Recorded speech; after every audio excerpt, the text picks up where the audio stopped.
The next part in this playlist would be the generalized principle of inclusion and exclusion. Before we proceed into that, let's try to talk about this notation. This notation is known as the omega of M. And this is very important as part of our generalized principle of inclusion and exclusion. And what does this stand for? Take note that if you talk about the principle of inclusion and exclusion, let's just say this example here. This was the formula for two sets.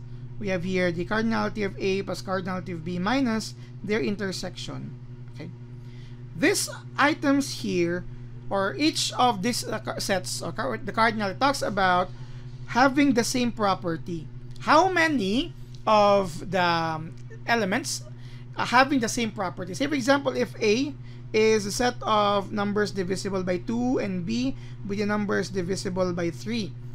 A here, course, or the cardinality of A talks about a certain number of numbers or integers that are divisible by 2. So in short, they share the same characteristic, or they possess the same characteristic.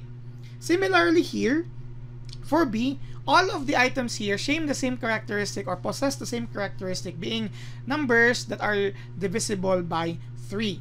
So if we're talking about adding them, basically, we are adding the number of elements in each of the set having the same number of property. Okay? Because the property of A is divisible by 2. Property of B, divisible by 2. So they only have one property each. Right?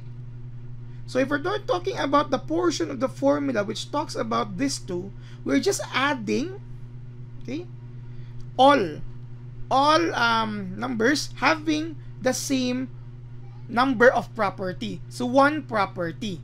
Now for this item here, this is actually the intersection. Hence, this is the number of integers divisible by 2 and 3. Right? So these are all the number of elements possessing two properties. Exactly two properties. So we will be subtracting them. Generally, if we're going to have our connection with the three sets, you have here A, cardinality of B, plus cardinality of C. Again, we are adding all numbers, or we are adding the counts for each cardinality, sharing the same property, one property alone. Because, say for example, if this is divisible by 5, so we have only one property for C. But we are adding them. We're combining all of them. Okay. Of course, in the formula, we're going to subtract here the intersections as well. Okay?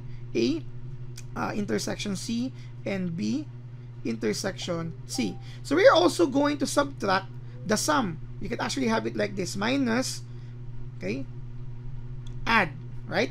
By factoring the negative sign, we will have here the result, which are in terms of sum. In short, here we're also adding, regardless of that, we will talk about that later on in the theorem itself. But this sense, we are also adding the number.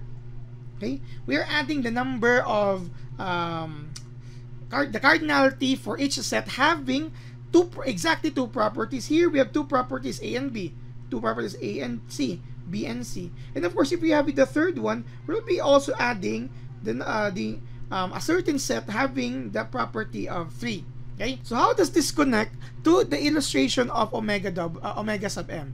Omega sub m talks about the summation. Actually, it tells this one: omega sub m is equal to the summation of all of notation omega of p sub 1, p sub 2, p sub 3 until p sub I sub m.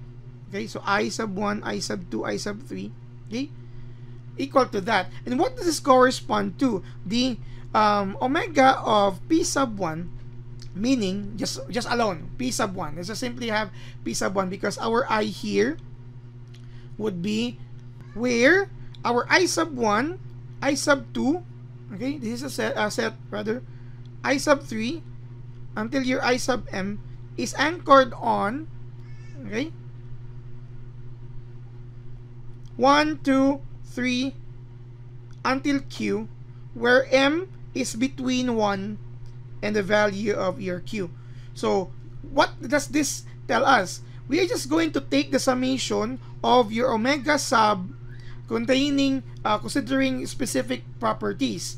This would mean something. Say for example, if m is equal to 1, the omega of 1 is actually the summation, okay, of all of this notation p sub I sub 1. This means that all pi's having one characteristic, we're simply going to add their cardinality.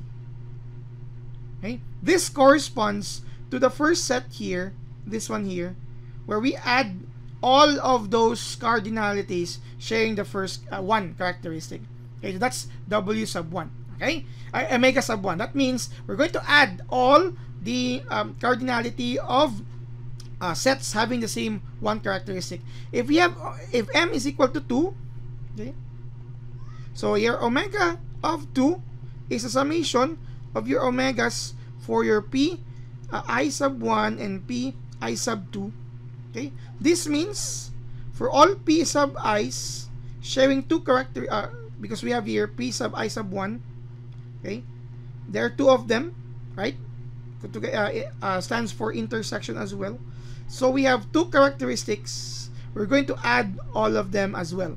So add the cardinalities, and so on and so forth. If you have omega sub 3, we have your omega 3 rather, omega of 4. Also add all characteristics having 3 or more.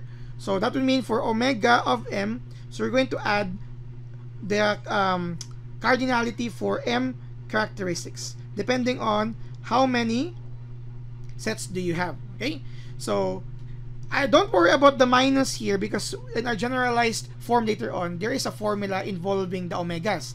But this is just how we illustrate omegas. If we're going to have here omega of m, it means we're going to add all the cardinality that corresponds to the p sub I sub m characteristics. So if it's omega of 1, only for those one characteristic stands for this. For omega of 2, this is the stand for that. So if you have omega sub 3, omega of 3, and so on and so forth, so you have that. Hopefully this is clear, as this stands for the omega of m. And we will have that on a separate video, the generalized principle of inclusion and exclusion. Thank you very much for watching.